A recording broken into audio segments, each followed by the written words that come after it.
Vas-y, c'est bon. Shabbat Voting Room, épisode je sais plus combien. Dernière paracha de la Torah. Paracha Vezot Aberacha.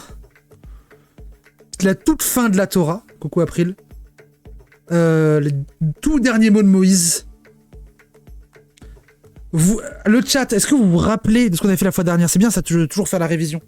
Le chat révision. On a parlé de quoi la dernière fois? Alors ça remonte un peu sur Twitch. Vous l'avez peut-être vu sur YouTube. C'est-à-dire quoi sur la dernière de la Torah? Bah t'as la Torah, t'as un début, une fin, là c'est à la fin, ça veut dire que c'est... on la lit à partir de l'année où on repasse au début. Parce qu'on boucle. T'as le... Attends, hop. Je vais te montrer. Hop là. Alors attends, c'est Deutéronome combien? C'est 33. Ok. Hop là. Voilà, regarde. Tu vois, là c'est Deutéronome 33. 33 il commence ici. Donc tout le 33. Hop. Et tout le 34 derrière. Et ensuite, on sort de la Torah. On passe au prophète. Et du coup, on attaque Josué. On voit rien du tout. Mais la suite, du coup, on sort de la Torah et là, on passe dans les prophètes, les rois, etc., etc. Les autres écrits, qui ne sont pas la Torah. Les Torah qui sont les 5 premiers livres. Donc, traditionnellement, quand on a fini là, bah, hop, on repart au début. Du coup, j'étais pas là, j'ai pas rattrapé. Ok. La dernière partie de Moïse, oui, c'est la toute fin. On était déjà sur la fin, ça traîne en longueur. Mais là, c'est vraiment la toute fin.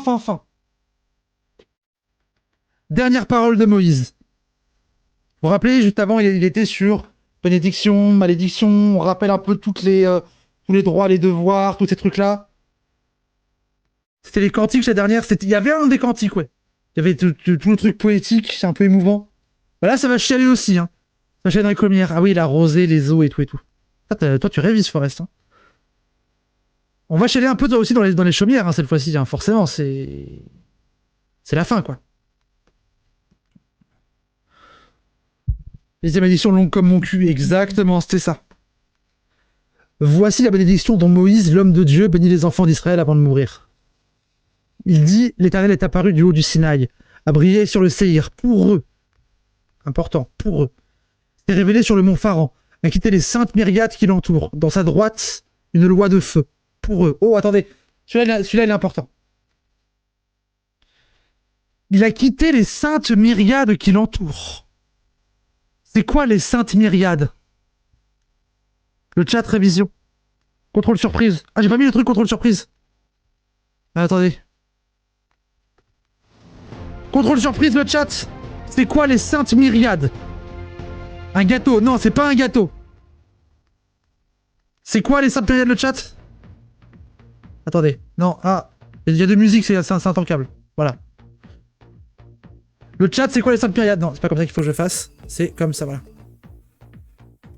Les anges, non. Les saintes myriades, nous on l'a pas appelé comme ça. C'est une autre manière de l'appeler. Les saintes myriades qui l'entourent, où est l'Éternel? Où est-ce qu'il est? En temps normal. Le mystère, ouais. Le mystère, c'est ça. Oui, le mystère myriade, c'est ça. Les cercles concentriques, non. Les saintes myriades, et Mobius, celui-là, c'est au paradis, non plus. Les saintes myriades, c'est le royaume des mystères. Rappelez-vous. Royaume des mystères, royaume inatteignable. Au-delà du paradis, au-delà des anges, royaume divin par excellence, où il n'y a que l'Éternel et un ange messager qui fait la liaison, l'ange scribe. Les saintes myriades, c'est ça. Les cercles concentriques, c'est les mouvements par lesquels il se déplace. Royaume du mystère, exactement. Il a quitté les saintes myriades qui l'entourent. Vous vous rappelez du coup, les saintes myriades, c'est ça. Mais attention. Deuxième contrôle surprise, le chat. Il y en a deux dans le même verset. Dans sa droite, une loi de feu. Qu'est-ce que c'est? Dans sa droite, une loi de feu. La Torah, oui. D'accord? Mais pourquoi dans sa droite?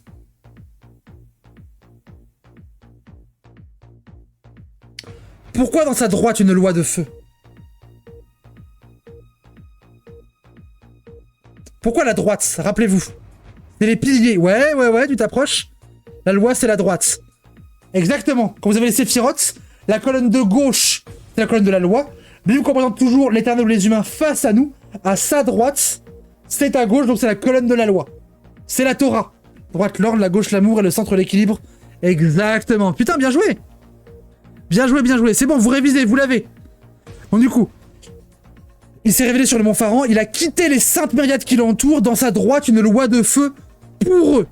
Pourquoi pour eux? Spécifiquement, pourquoi la Torah, elle est pour les juifs et uniquement pour les juifs? Attendez, j'aurais dû faire un... Attendez, j'aurais dû faire un... Troisième contrôle surprise. Pourquoi pour eux? Pourquoi c'est pour eux, la loi? Parce que c'est le peuple élu. C'est-à-dire, c'est le peuple élu qui a passé l'alliance avec Abraham. Exactement. Le chat travaille. Ah oui, non, ici, c'est collaboratif. Ici, le chat, il travaille. C'est le bac. Exactement, c'est le bac. Exactement. Pour eux, parce que c'est eux qui ont passé le pacte, c'est eux qui ont l'alliance avec Abraham. Voyez, 3 révisions en inversé. C'est le deuxième verset. Ça commence bien, hein. Ça commence bien, hein, ça commence bien. Ah bah, c'est la fin de la Torah, il y a des questions. Hein. Bien. On peut reprendre. Ils te sont chers aussi, les peuples. Tous leurs saints, ta main les protège. Mais eux se sont couchés à tes pieds et ont recueilli tes propres paroles. C'est pour nous qu'il dicta une doctrine à Moïse. Elle restera l'héritage de la communauté de Jacob. Oh, l'héritage, on en reparlera un peu plus loin. L'héritage, c'est très important.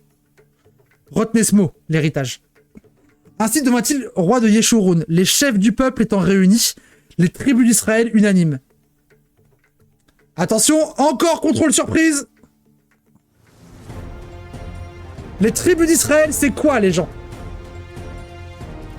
Les tribus d'Israël unanimes. Qu'est-ce que c'est? Et pourquoi c'est important?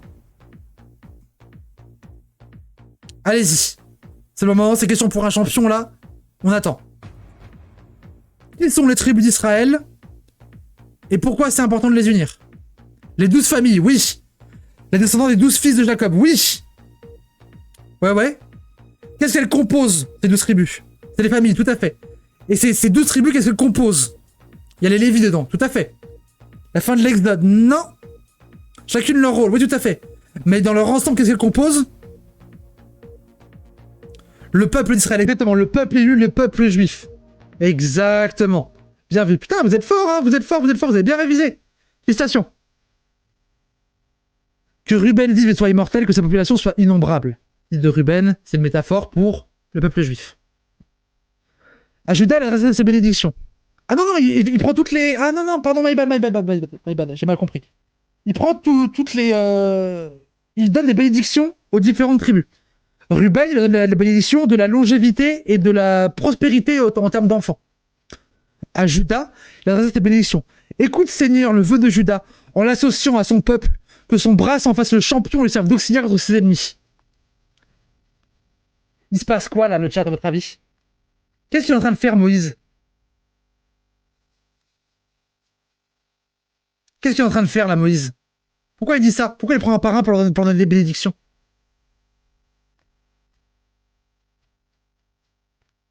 Le chat. C'est le Nouveau Testament. Ouais, mais pas seulement. C'est l'esprit pour chaque tribu. Exactement. Tout ce que je vous dis sur les rôles sociaux, c'est là qu'il est en train de les créer. C'est là qu'il est en train de les créer. En plus, je vous dis que chaque tribu avait un rôle social. Bah, c'est là, c'est maintenant.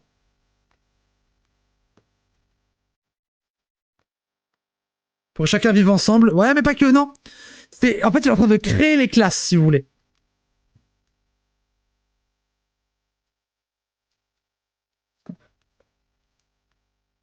Donc Judas, c'est les militaires. Alors, il y a plusieurs qui sont militaires, mais lui, c'est le champion. C'est le... Oui, c'est ça. Sur les vies, c'est ainsi. Tes Toumim et tes Ourim à l'homme qui t'est dévoué, que tu as éprouvé à Massa, gourmandé pour les eaux de Mériba. Ok, vous comprenez rien, c'est normal. Les Toumim et les Ourim, c'est des ornements traditionnels de la cuirasse ou du plastron des prêtres. L'homme qui t'est dévoué. C'est quoi l'homme qui t'est dévoué? L'homme qui est dévoué au Lévi, c'est quoi le chat?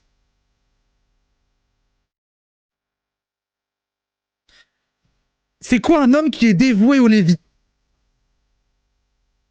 Le pontife, le rabbi? Non, parce que les Lévis sont déjà les rabbis. Non, c'est juste un bon juif. Ok, vous êtes parti trop loin. Un homme qui est dévoué au Lévi, c'est juste un bon juif. Donc, ce qu'il dit, c'est que tes ornements, tes vêtements, appartiendront à celui qui est un bon juif. Personne qui te la tzedaka, exactement. Que tu aies prouvé à Massa, gourmandé pour les eaux de Meriba. C'est un peu moins important. Ce que tu portes appartient et viendra de celui qui te donnera la tzedaka. Et du coup, toi-même, tu appartiendras à celui qui t'est dévoué. Vous l'avez? Même les vêtements sont pas à eux, ils ont vraiment rien. Exactement. Un homme de foi qui suit les préceptes, mais pas forcément rabbin. Exactement. Exactement. Béni dans la pauvreté. Exactement. Un ordre mendiant. Qui dit de son père et de sa mère, je ne les considère point, qui n'a pas égard à ses frères, ne connaît pas ses enfants, uniquement fidèle à ta parole, gardien de ton alliance. Enfin quoi? Ah non, qui t'est dévoué, que tu vois Massa grandir pour les hommes Meriba. Enseigne tes lois à Jacob et à tes enfants d'Israël, présente l'encens devant ta face et l'holocauste sur ton autel. Qui dit de son père et de sa mère, je ne les considère pas. Alors ça, je comprends pas.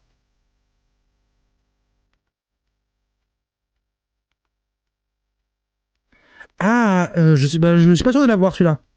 C'est bizarre, c'est pas cohérent. Celui-là, je comprends pas. Je vous avoue, je le comprends pas. Là, celui-là, il parle d'un bon juif, mais qui dit de son père et de sa mère, je ne les considère point. C'est étrange. Ou alors, il parle d'un quelqu'un qui est parti de sa famille, qui a été chassé de sa famille. Rupture familiale et précarité à cause de ça. C'est peut-être ça. Je sais plus, je vous avoue. Après, je demande à un rabbi. Pas de favoritisme? Ah non, ça ressemble pas. Ça ressemble soit à un truc un peu en mode attention à l'autorité des parents, soit un truc de il parle spécifiquement des gens qui sont fait têche de leur famille pour des raisons X ou Y. Parce que là, on parle de quelqu'un qui ne connaît pas ses enfants. Quelqu'un qui est dans une rupture familiale. Donc c'est particulier. Bénis Seigneur ses efforts et agrée l'œuvre de ses mains. Brise les reins de ses agresseurs, de ses ennemis pour qu'ils ne puissent se relever. Bon, c'est pas très clair. Pas très clair sur le Lévi. Le début ça allait, ensuite c'est pas très clair. Bon bref. Sur Benyamin, il dit favori du Seigneur, il repose avec confiance auprès de lui, qui prête son abri pour toujours et qui réside entre ses épaules. Benyamin, le bâtisseur, du coup, prête son abri. C'est lui qui loge. Sur Yosef, il parlait ainsi. Béni du Seigneur et sa terre, elle possède les dons du ciel, la rosée, comme ceux de la mine aux couches souterraines, les trésors que mûrit le soleil et ceux qui germent à chaque lune, et les précieux produits des antiques montagnes et les délices des collines primitives. Donc c'est de l'agriculteur. Vraiment, Yosef, c'est le... C'était une ligne? C'était quelle ligne? Non, Benjamin Yosef. C'est pas cette ligne. Mais la diaspora, une tribu, c'est seulement pour les Juifs d'Israël. On est tous descendants d'une tribu. Après, maintenant, en diaspora, c'est moins important. Puis ça représente la tête de Yosef sur le front de ses frères.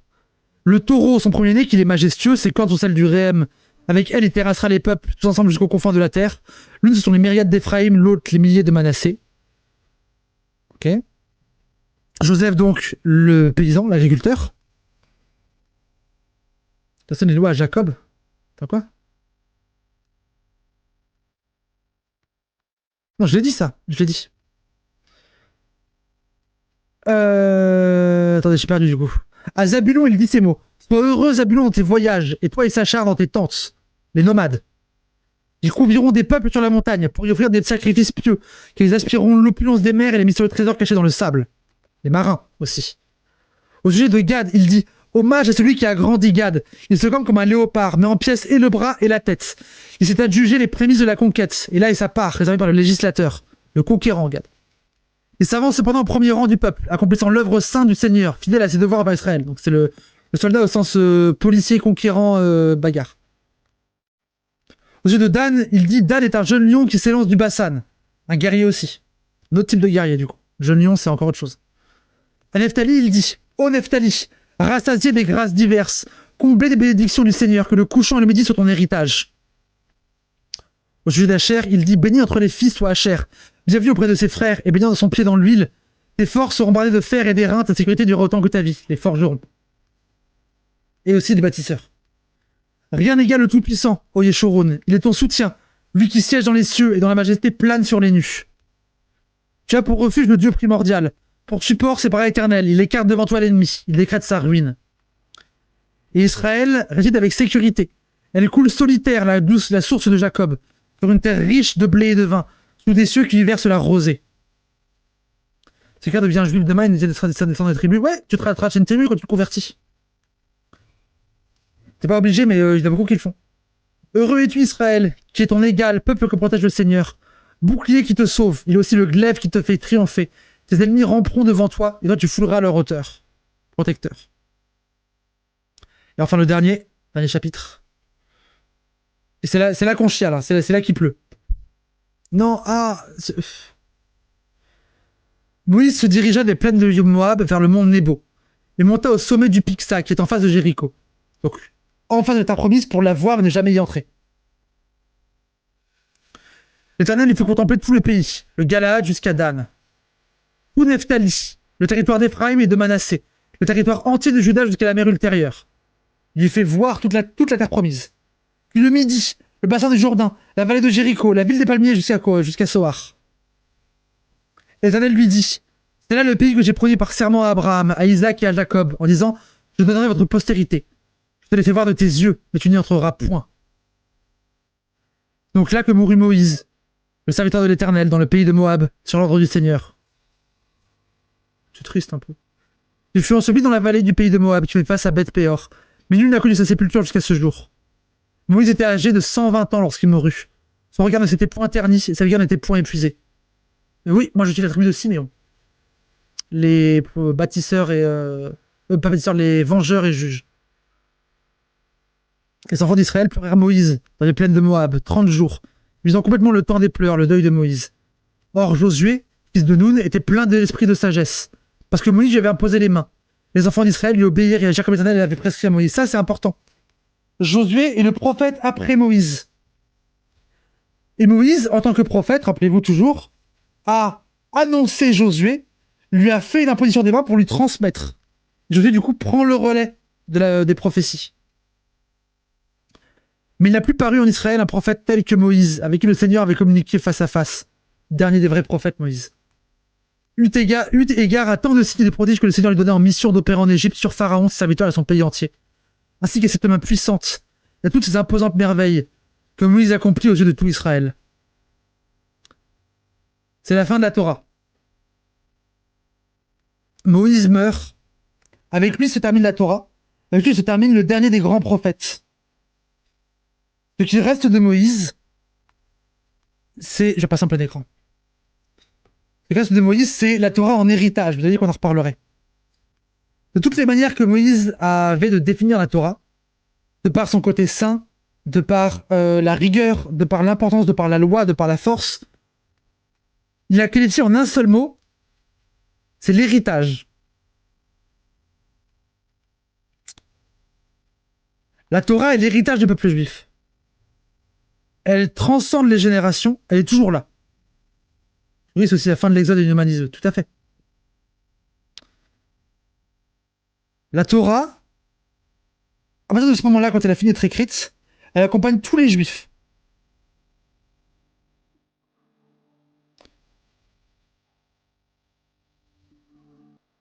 La Torah est l'héritage de Moïse, l'héritage de l'Éternel, l'héritage du peuple juif, l'héritage de beaucoup de choses. Et c'est justement parce qu'elle accompagnera toujours les juifs qu'il a été comme ça. C'est pour dire que la Torah, elle est intemporelle, qu'elle est au-delà du temps. Et c'est aussi ce qu'elle a de divin. Rappelez-vous, divin, au-delà du temps. Embrasser chaque seconde de l'éternité simultanément. Et pas d'éclats en Égypte, je m'en fous un peu, je t'avoue.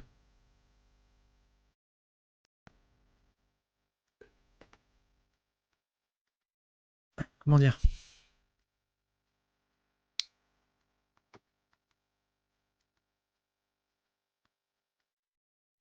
C'est le legs de Moïse, c'est la seule chose qu'il a voulu qu'on garde de lui.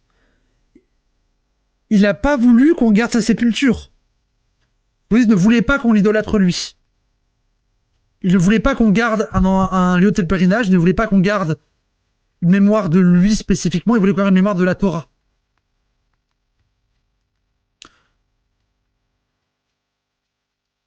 Et il a réussi. Et du coup, il y a quelque chose de très beau où, dans son dernier souffle, à la fin de la fin, les derniers mots qu'il a prononcés, ces derniers mots, dans ces derniers mots, il a réussi tout ce qu'il avait échoué jusqu'à présent. Maintenir le peuple juif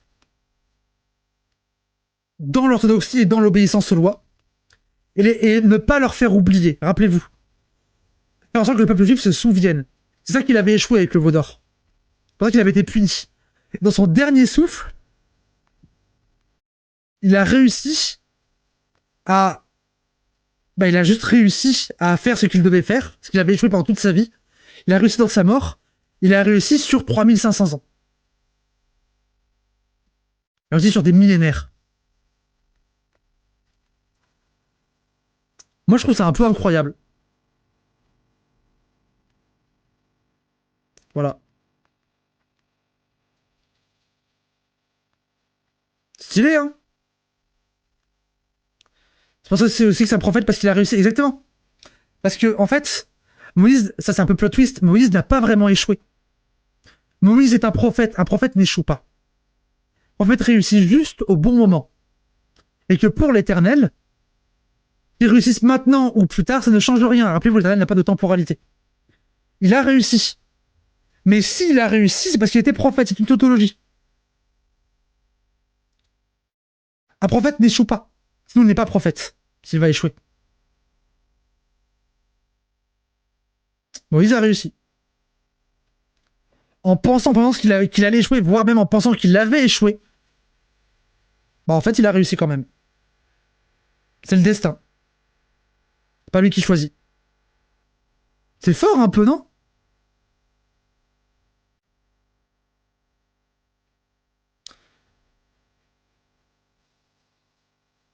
Je pense que je vais faire une paracha très courte aujourd'hui.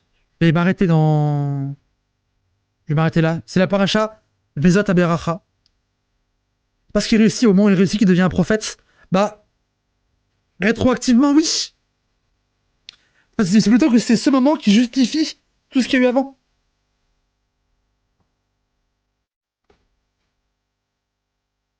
Mais oui, c'est rétroactif. C'est le moment où on a la confirmation en mode « Ah, c'est pour ça ». C'est la fin qui prouve, mais on ne réussit toujours qu'à la fin. Et ça donne un peu un message d'espoir pour le côté un peu révolutionnaire aussi, c'est que le grand soir, on rate, mais c'est en ratant, en essayant quand même, qu'à la fin on réussit. Moïse, sur son lit de mort, il a enfin réussi la tâche de sa vie, qu'il pensait avoir échoué toute sa vie. Jamais abandonné. Jamais abandonné. Voilà. C'est la fin de la vie de Moïse. C'était la paracha Vezot Aberacha. Bisous YouTube. Paracha très courte aujourd'hui. C'est pas ça où il y a le plus de choses à dire, c'est juste des choses à ressentir. Non, Dani. En face de moi, Non, Dani, s'il te plaît.